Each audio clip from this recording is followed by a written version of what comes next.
Hello one and all, this is Soulful Lordy, James Bullock, once again with another video game first impressions.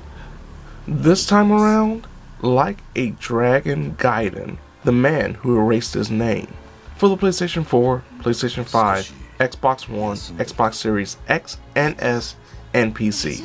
Gaiden is essentially a supplemental addition to the overall timeline that is the Like a Dragon series, set between the events of Yakuza 6, Yakuza Like a Dragon, which was the 7th Yakuza game and essentially the final game with the Yakuza title as the primary, and the upcoming Like a Dragon Infinite Wealth, which is set to release early next year.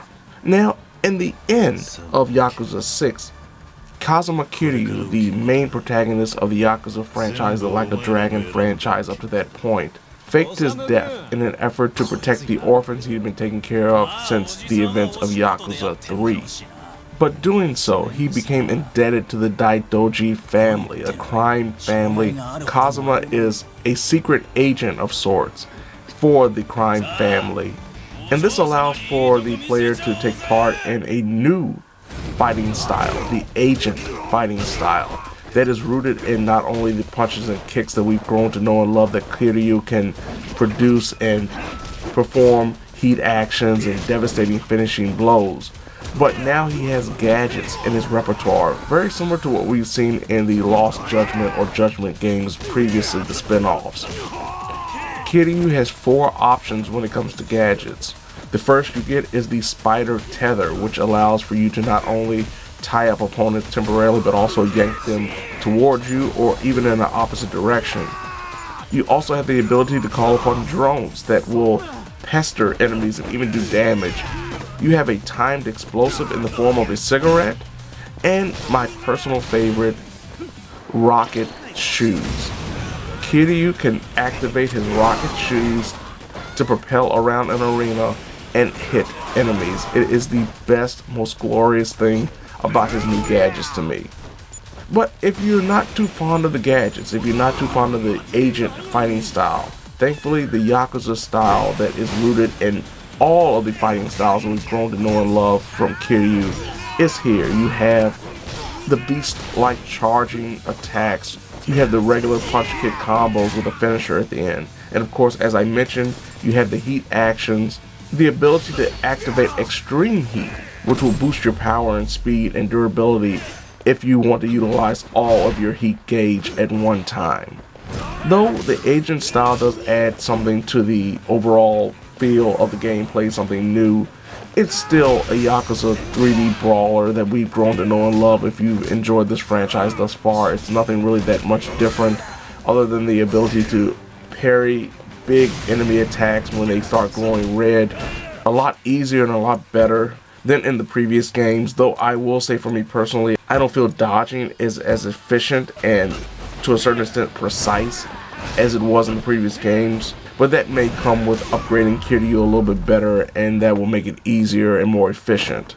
But this wouldn't be like a Dragon game or a Yakuza game if there wasn't a plethora of things to do, and a lot of the things that have been perfected or implemented in previous games when it comes to side content is back again, including pocket circuit racing, golf, and of course the sub-stories.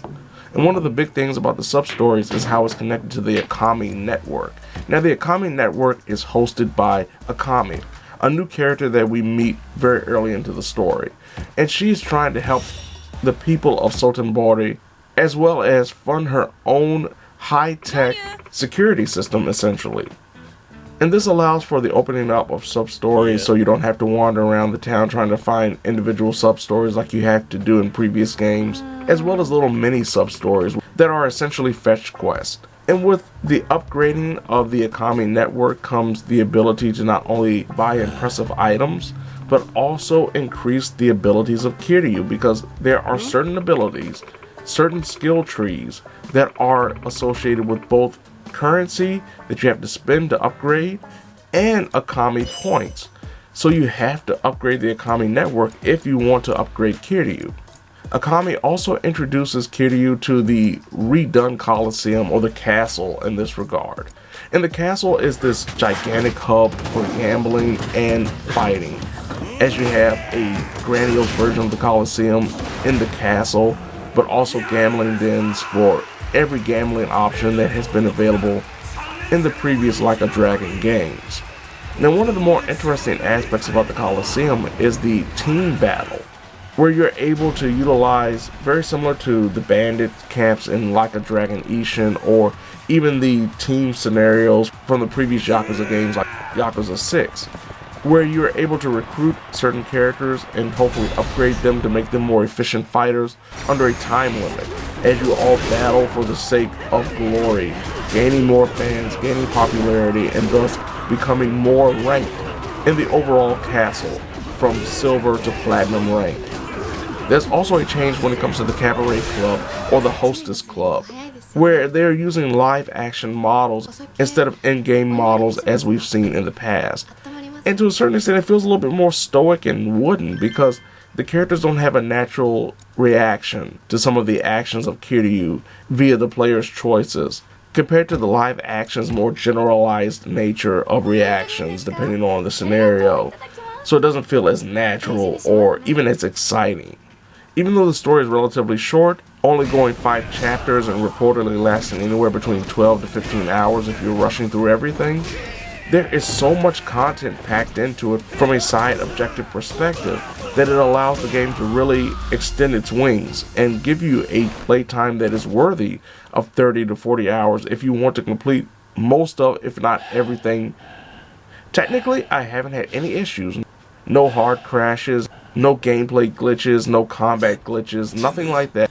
I've had a relatively smooth experience with this game, which I cannot say about Ishin. I remember I had some technical issues with Ishin earlier this year when that was released. This is a really polished experience. If there's one negative about it, it's subjective, and that is the English dub. The dub is not very good in this game, especially with the lead character. Now, I don't want to harp on it too much because we've seen this happen before, where you have rather inexperienced voice actors getting the opportunity to be the face or the voice of a very prominent character in a specific franchise and then not panning out too well. Overall, Like a Dragon Gaiden is a great addition to the franchise that doesn't overstay its welcome, doesn't outprice itself by being only $50, but it is digital only, so if you are a physical collector, if you like your games on disc, this is not available. It's very similar to when Yakuza 5 was first released, before the remastered edition came out many years later.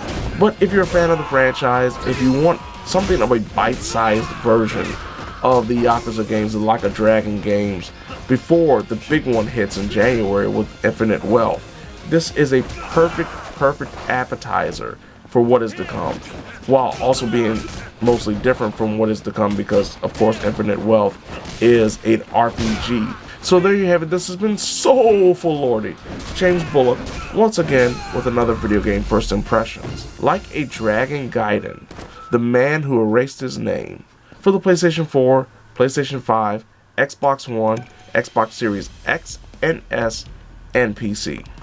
Now, if you don't mind, I have a will to go into the streets of Soulful Lordy to help the downtrodden people and need a little pick-me-up, even if that means going into the streets and fighting like a madman with my rocket-propelled shoes that will make any fallen enemy say, "Oh, Lordy."